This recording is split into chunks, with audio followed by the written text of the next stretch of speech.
Bueno, nosotros seguimos hablando de lo que es la historia de las pandemias y cómo estaba la situación con el COVID-19 en Venezuela. Tenemos ahora en mesa la pregunta que hiciera el ingeniero Durán a nuestras dos invitadas, así que no sé cuál de las dos pues quiere responder primero. Sí. Yo sugeriría que la licenciada pues hiciera uso del espacio, ¿verdad? Del turno. Y yo después, pues, con mucho gusto también. Ok, perfectamente. Pues, Gracias, doctora. adelante. Bueno, le respondo al ingeniero. Obviamente, o sea, el impacto va a ser en todo nivel. Yo lo veo a nivel social, económico, cultural. Obviamente, habrá mucho que reflexionar, mucho que repensar y mucho que reacomodar de alguna manera dentro de nuestras prácticas diarias. Ciertamente se habla también de que sí tiene solución, Silvio, somos optimistas, tenemos que ser muy, muy optimistas y tenemos que transmitir ese optimismo para que pronto consigamos esa vacuna que tanto se está buscando. Pero mientras llegue ese momento, sí hay que hacer acomodaciones en todo nivel, a nivel económico, a nivel social, a nivel cultural, a nivel educativo. Desde lo educativo yo sí siento que vamos a jugar un papel muy importante para todo lo que va a ser la prevención y justamente para que esa campaña de la que tú siempre nos hablaste, Inés, hace poco, se identifique más y forme parte de nuestros valores, de nuestras culturas y de nuestros hábitos. A nivel económico habrá mucho que reacomodar. Siempre pensamos en ese futuro incierto que tenemos, en cómo van a ser de ahora en adelante todo el tema de recuperar toda la economía mundial, porque también lo hemos dicho, no es algo local, es algo mundial y nos está afectando a todos en todos los niveles. Soy optimista, sí creo que hay mucho que pensar, sí creo que hay mucho que ajustar en todo nivel, No sé qué opina usted también, doctora. Sí, estoy muy de acuerdo con esas reflexiones que introduce para contestar un poco sobre la incertidumbre, porque la humanidad está en una gran incertidumbre que nos hace repensarnos y repensar todo el contexto histórico, social, político, cultural, económico en que quedará el planeta después de la pandemia COVID-19. Yo soy de las que piensa que hay una resistencia histórica a un sistema que no precisamente le ha proporcionado felicidad a la humanidad. Y dentro de esa resistencia histórica están los nuevos paradigmas, los nuevos cambios que están planteados como una necesidad de supervivencia de la sociedad humana. Obviamente que ese impacto en todos los sentidos nos hará repensarnos. Yo pienso que ese repensar pasa por cuestionar lo que ha sido el ejercicio de las políticas neoliberales, que han privatizado hasta el aire, todo. Y dentro de esa perspectiva, la humanidad está llamada a nuevos caminos de superación de los lastres que nos acogotan. La educación es un factor fundamental, volviendo al punto. El asumir con conciencia lo que ha significado y sigue significando esta gran crisis humanitaria, como crisis también sanitaria. Y pienso que las grandes mayorías que van a ser definitivamente cada vez más depauperadas, más sacudidas por estas condiciones de crisis, pues tendrán que canalizar sus esfuerzos para la superación de las mismas en lo que llega a la vacuna, como decimos, y después de llegar a esa vacuna, cómo la humanidad tendrá posibilidad de accesar al uso de todos estas soluciones sanitarias. Cuando hablábamos ahorita de la responsabilidad social que como sujetos históricos nos compete, estaba la idea de que nosotros hemos actuado un poco de espalda a asumir esa responsabilidad social.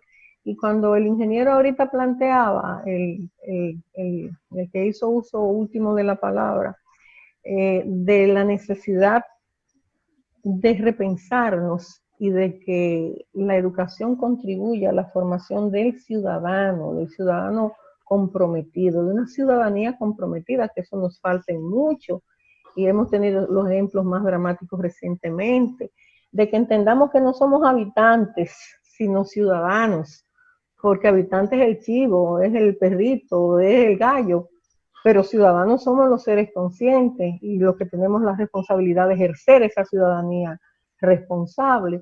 Y por otro lado, y ya para terminar un poco con estas reflexiones ricas que hemos podido compartir, cuando ahorita se hablaba de que enterrar a un ser cercano, no poder acompañar en el duelo, era algo que humanamente nos laceraba, estaba recordando un poeta que decía, la muerte de cualquier hombre me pertenece, porque soy parte de la humanidad. Por consiguiente, nunca preguntes por quién doblan las campanas doblan por ti. Y en el contexto de la primera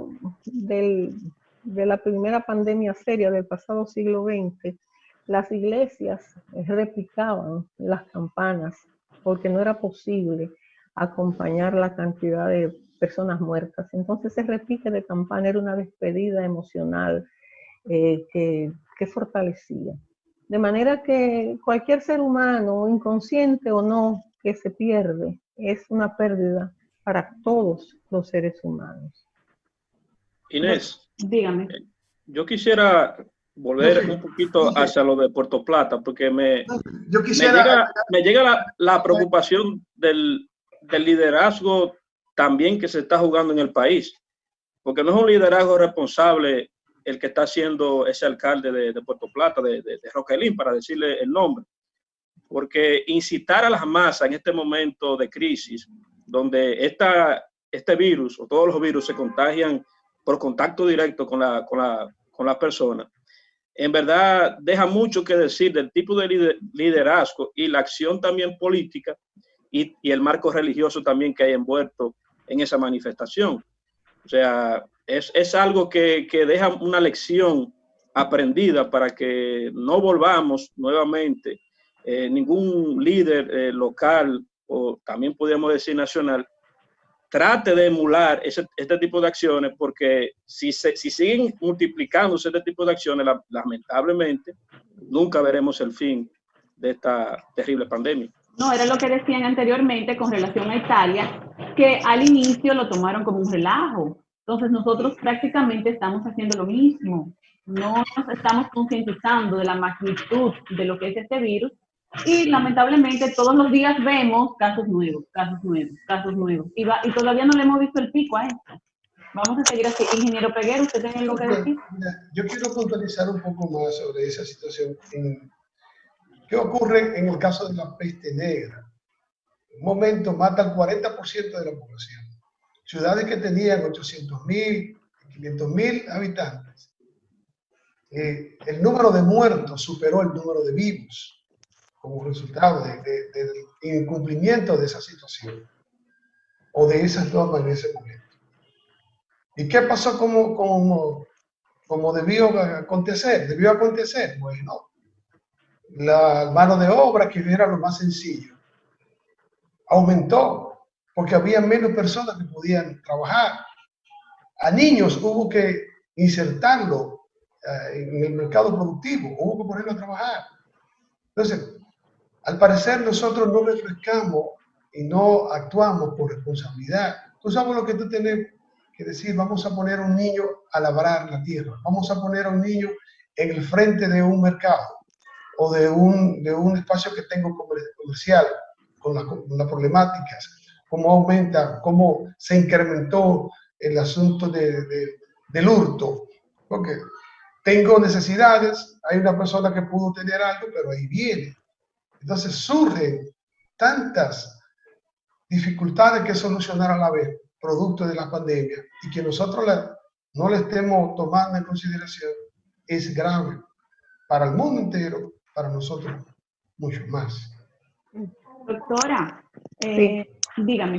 Muy breve, quiero ser breve, pero no quiero dejar pasar la oportunidad y que de alguna manera conecta con la preocupación que externaba el ingeniero Durán sobre cuándo esto va a terminar y cómo vamos a terminar, porque la curva, como llaman los epidemiólogos, y el aplanar la pandemia pasa por la necesaria observancia de todas esas medidas que han contribuido de alguna manera a orientar por parte de las autoridades. Entonces quiero hacer el llamado para que nos llevemos de las autoridades que están involucradas en orientar sobre toda esta situación, que no lo veamos como autoridades ajenas a nosotros, son nuestras autoridades, están en el día a día batallando con una situación extremadamente penosa, con condiciones extremadamente difíciles, con riesgos elevadísimos. Entonces,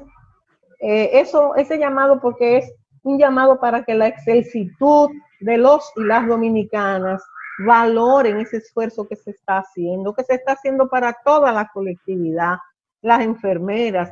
Yo me pongo a pensar, solo hablamos del personal de salud, pero los que recogen los desechos sólidos en las calles, que hacen una labor de prevención tan importante como cualquier médico, o las mujeres que en los hospitales están limpiando diariamente con desinfectante todos esos espacios.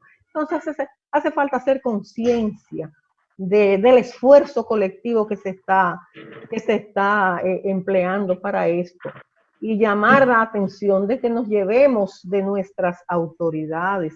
Las medidas que hoy día se están poniendo en práctica, en el 1919 era la misma, cuarentena, lavado, higiene, aislamiento social, todo eso. Ustedes buscan y encuentran que son las mismas medidas, porque evidentemente que esas son las medidas de prevención con las que podemos parar un poco esta situación tan dramática. Y darle gracias a Dios que ahora nosotros tenemos mejor higienización, porque recuerdo que para la peste negra la higiene era totalmente precaria, que por lo menos nosotros contamos con muchos recursos para poder hacerle frente a lo que es esta situación, pero esperemos en Dios que los que estén viendo este programa pues se concienticen un poquito más, ¿verdad que sí? Lisette, ¿deseaba hacer alguna pregunta?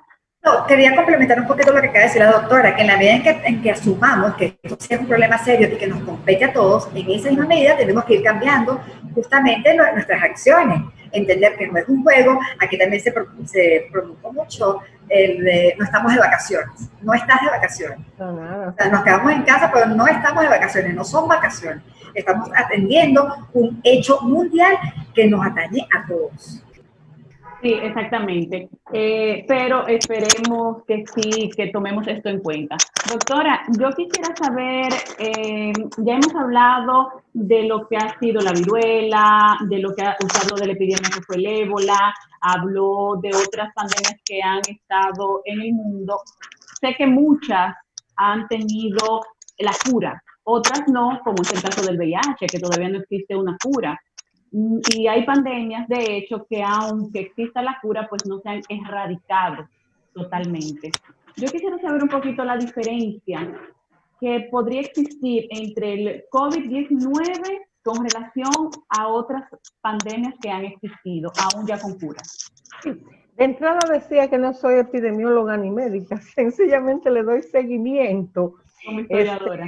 Como historiadora. Pero hay virus que mutan, hay mutaciones, y en esa misma mutación está la posibilidad de que desaparezcan tentativamente. Lógicamente que la producción de vacunas, de los antídotos, es fundamental para eso. Pero está el ébola, que sabemos que, o sea, si tomamos la década de los 90, encontramos una serie de pandemias devastadoras en África, en Asia, la fiebre asiática, por ejemplo, ¿verdad? Antes del COVID-19, que es una forma de coronavirus. O sea, existen múltiples coronavirus y este que nos acogota parece que es la suma de todos esos que se han esparcido por el planeta y que han sido también parte de diezmar una buena parte de la población. No me arriesgo porque no manejo desde el punto de vista de la formación como epidemióloga o médica esos componentes. Sí. Bueno, yo quiero señalar algo y referirme a Carmen cuando habló de la globalización. China no es la primera potencia a nivel de Producto Interno Bruto, pero es la primera potencia a nivel de producción y de industria, de fábrica. En China surge el virus, ¿verdad? Y China tiene comercio con todos los países del mundo. Entonces, si quizás ese virus hubiera surgido en África, no hubiera sido tan letal como lo es ahora. China, al ser una superpotencia comercial, ¿quién no le compra a China? Le compra a República Dominicana, Estados Unidos tiene grandes negociaciones con China, todos los países del mundo tienen negocio con China. Y el que pasó por China trajo los contagios a toda parte del mundo. Pero el tema de los Estados Unidos es como nos hablaba en otra entrevista y que le hicimos al doctor Pollman de Somos en Estados Unidos, que viven muy aglutinados, por ejemplo, Hebrón, Manhattan, o sea, viven todo conglomerado en la población. Entonces, una ciudad totalmente turística. Por ejemplo, un contagiado que pasó por Disney, que van quizás 100,000 personas de diferentes países por ahí. Ya ustedes saben lo que pudo pasar. Entonces, por eso, ese virus ya no es local, sino es algo totalmente mundial, fruto al grave problema de la misma globalización. Sí. Sí, fruto del problema de la globalización y fruto también de la competencia de la guerra comercial que entre las potencias del mundo sabemos que existe, pero ha puesto al desnudo de una manera descarnada el problema de las desigualdades sociales. Esa potencia que se gasta millones, billones en armamentos para llevar a cabo sus propósitos hegemónicos, ha puesto en evidencia cómo el sistema de salud no precisamente cubre a toda esa sociedad. Sabemos que la mayoría de las personas que han sido más golpeadas son los hispanos y los afroamericanos dentro de ese contexto. O sea, es una sociedad que desde el punto de vista de la condición humana avergüenza a la condición humana. De manera que sí, ingeniero, esto es parte de la globalización, como decíamos de entrada, que las grandes pestes han sido llevadas por las potencias coloniales en todas las épocas, los imperios, y que las guerras, el comercio, la guerra y ahora la globalización, que fue tan temprano como en el 19 descrita por Marx en ese texto clave que es el manifiesto del Partido Comunista, la mundialización del comercio, eso es, y los conflictos de intereses entre las potencias, que lo hemos visto evidenciado en que se regatean la compra y venta de insumos que son para que se puedan resolver determinadas cosas, entre Alemania y Turquía, entre Estados Unidos y China. O sea, que las grandes mayorías, los que producen la riqueza, por eso están tan desesperados para que se abran todos los negocios y todas las empresas, porque los que producen la riqueza son los que trabajan para que una mínima proporción de seres humanos tenga lo indecible en términos de sus ganancias, porque de eso se trata. Entonces, esta pandemia, como decía la licenciada, también nos llama a hacer una reflexión sobre la humanización de la vida, sobre la valoración de la vida, sobre los valores del ser humano, sobre la posibilidad de disfrutar de cosas sencillas como el sonido del mar, o que cante un pájaro, que yo pueda respirar sin tener miedo a contaminarme. Todo eso es una parte de esta reflexión, y retomo y termino ya con esta reflexión para apoyar la necesidad de que nos eduquemos, de que revisemos nuestra historia para no repetir aquello que no se debe repetir. Desde los niños, también pienso que estos han sido espacios para democratizar la vida al interior de nuestras casas, para que compartamos, para que tengamos la capacidad de mirarnos a los ojos y de darnos un poquito con el codo como manera de saludarnos. O sea que las crisis tienen también sus aspectos positivos. No nos desesperemos por la cuarentena, no nos desesperemos.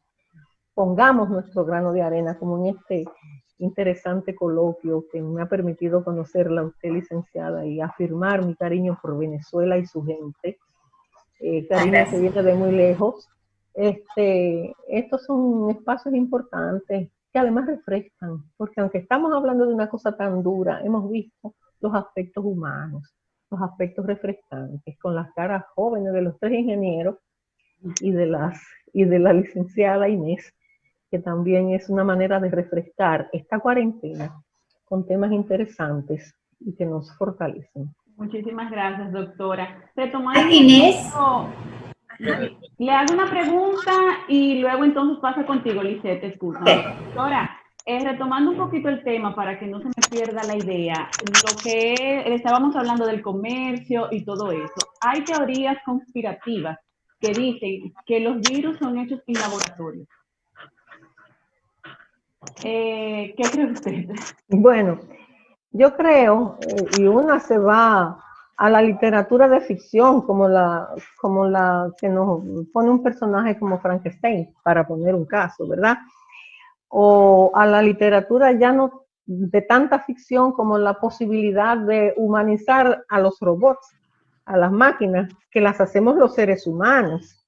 O sea, no pueden estar por encima de nosotros. Cuando yo me desconecto de la computadora, sufro una suerte de shock, pero la computadora es hecha por el ser humano. Entonces, yo no descarto la posibilidad de que haya mentes que sean capaces de dedicarse a la producción de lastres para la humanidad. Se ha dicho que el VIH-Sida fue producto de laboratorios, se ha hablado mucho de la guerra bacteriológica, todo eso entra dentro de lo que es esta sociedad. Esto es el capitalismo, no es otra cosa. Yo tengo una referencia de un líder planetario donde dice que los médicos no han sido dedicados para crear cosas dañinas, sino que la ciencia en ese país, en ese referente de país que es la hermana República de Cuba, está al servicio de los valores de la humanidad, que los médicos cubanos van a donde van, como van, a dar servicio, no a llevar bombas. Entonces, hay referentes importantes y pienso, Inés, que esa posibilidad existe, porque nosotros no estamos tan lejos de lo que fue el nazismo en Alemania, de las barbaridades que allí se hicieron, y ya se salvó aquello, ¿no? Hay mentes que se recrean en eso todavía. Y justamente entenderlo, leer, comprender la historia para que aquello no se repita, es parte de lo que nos puede ayudar. Perversas todavía. Lisette, paso contigo. Gracias, Inés. Bueno, retomar 2 cositas. Uno, vuelvo a decir también a la doctora que me ha encantado estar aquí compartiendo con ella y retomar esto de que tenemos que conocer la historia para evitar cometer los mismos errores. Lo segundo, con lo que me conecto muchísimo, es justamente con el papel fundamental de la educación en este momento, donde a pesar de que el COVID ha sido algo de verdad, una noticia triste en el mundo, una noticia que ha empañado todo y nos ha afectado todo, como la educación, aún desde la incertidumbre, la improvisación, porque ningún gobierno estaba preparado para asumir esta pandemia, en ningún nivel. Nadie, o sea, no nos hubiésemos imaginado jamás en el mes de febrero que marzo iba a ser así a nivel mundial. Sin embargo, desde los colegios, como hemos atendido nosotros también a nuestra población estudiantil, yo siempre, y voy a resaltarlo siempre, el papel de Fe y Alegría, que es la organización para la que yo trabajo, cómo ha hecho que un equipo pedagógico cumpla con aquello que el niño requiere en casa. Yo le he dicho también a muchísimas personas que lo que estamos haciendo en la atención de los niños en casa no es para que ellos aprendan más, ni para que ellos refuercen nada más los contenidos vistos en la escuela, sino que también lo estamos empoderando de información nueva de lo que estamos viviendo, pero también estamos atendiendo su parte socioafectiva, acompañándolos desde la casa con la familia, acercando a esa familia, no descuidar tampoco el tema valores, el tema tiempo, no pensar que qué pesado es quedarme en casa, qué pesado es estar aquí con mi grupo familiar, sino más bien ver el lado positivo de hace cuánto no lo hacía, y por eso fomentar justamente, lejos de la tragedia que ya es mundial, que la local, la pequeñita, la que tú puedas controlar, tú seas parte de esa solución y hacerlo lo mejor posible, lo mejor llevadero posible. En eso me conecto mucho con la doctora Carmen. Gracias.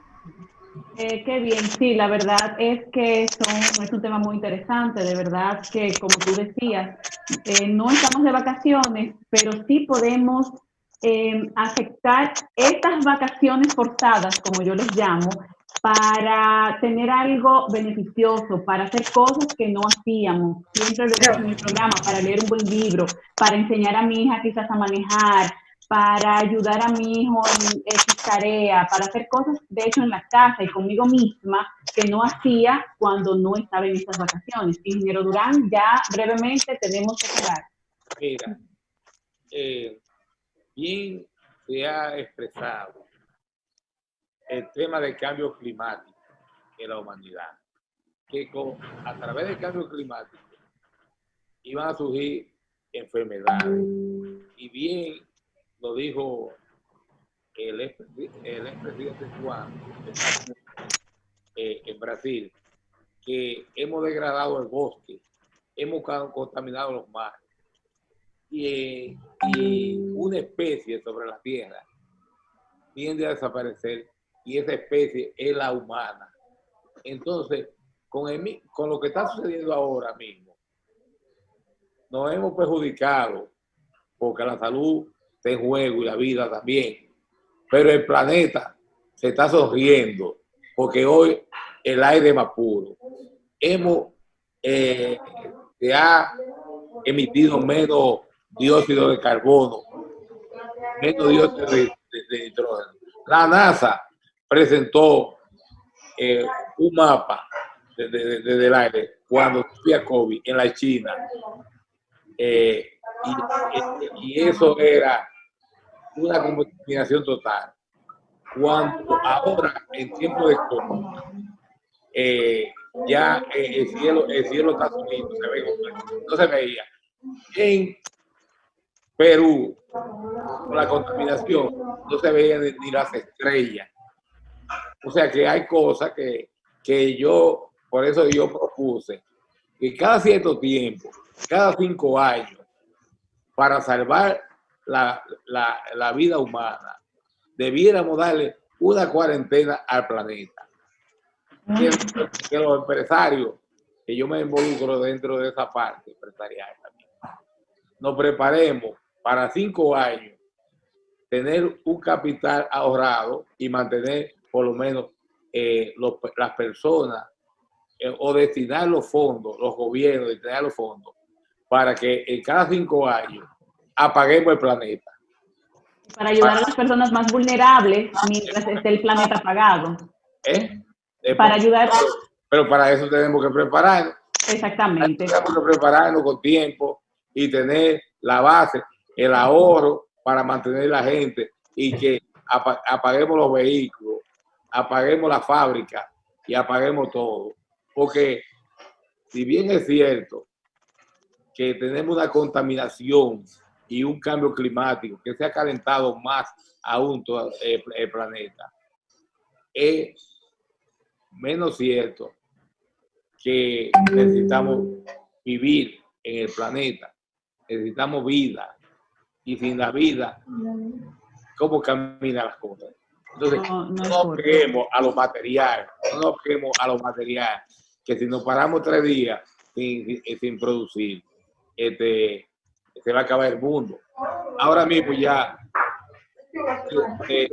tenemos la experiencia que apagamos el mundo con el COVID-19. Ojalá que no sea por otro COVID que lo apaguemos, sino por una conciencia humana del cambio climático. Muy buena reflexión, ingeniero. Perfecto. Nosotros, lamentablemente, pues tenemos que irnos, ya se nos agotó el tiempo, pero no sin antes, pues darle las gracias a la doctora Carmen Durán, que hoy estuvo con nosotros. Muchísimas gracias, Carmen, y esperamos tenerla en un próximo programa. Muchísimas gracias. También agradecerle a la licenciada Lisset Rojas por acompañarnos desde el país hermano Venezuela. Muchísimas gracias, Lisset. Esperamos tener pues nuevamente con nosotros. Y también pues a ustedes, mis compañeros de mesa, muchísimas gracias por estar cada semana aquí conmigo. También pues a todos nuestros televidentes darles las gracias porque cada semana pues están ahí pendientes a todo lo que nosotros tenemos que enseñarles a ustedes. Muchísimas gracias por todo y nos será hasta la próxima semana cuando estaremos nuevamente con ustedes. Hasta la próxima. Adiós.